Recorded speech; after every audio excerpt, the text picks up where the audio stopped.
Hello friends, આજે આપણે બનાવીશું ગુજરાતીઓના મનપસંદ અને હંમેશા ખવાતા ખમણ.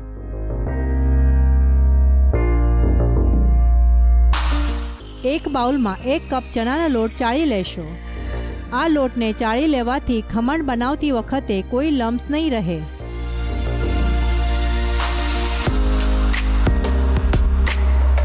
ત્યારબાદ એમાં 1 ટેબલસ્પૂન રવો, हाफ टीस्पून हळदर, 2 टीस्पून खांड, 1/4 टीस्पून बेकिंग सोडा,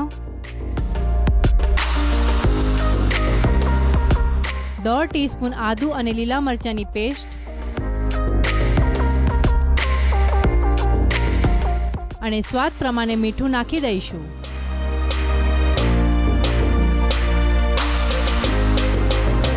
ત્યારબાદ આ લોટમાં અડધો અથવા 3/4 કપ પાણી નાખીને આ લોટને સારી રીતે વલોવી લઈશું. લોટને ઘણો જ હલાવશો જેથી કોઈ લમ્સ ના રહે.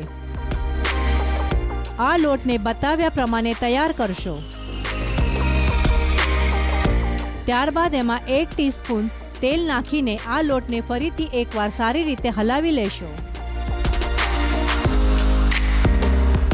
ત્યારબાદ એલ્યુમિનિયમના એક વાસણને તેલથી ગ્રીસ કરી લેશો.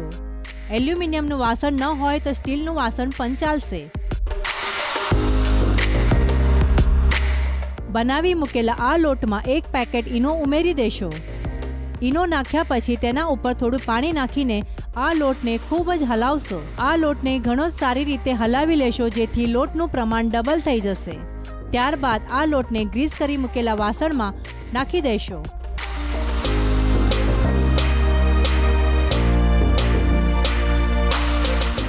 કુકરમાં થોડું પાણી લઈને એક સ્ટેન્ડ મૂકી દેશો.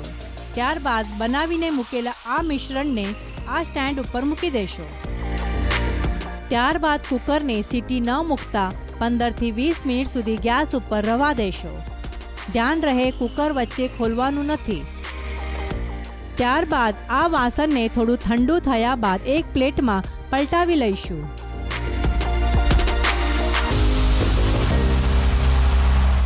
ત્યારબાદ એના ચોરસ ટુકડા કરી લઈશું.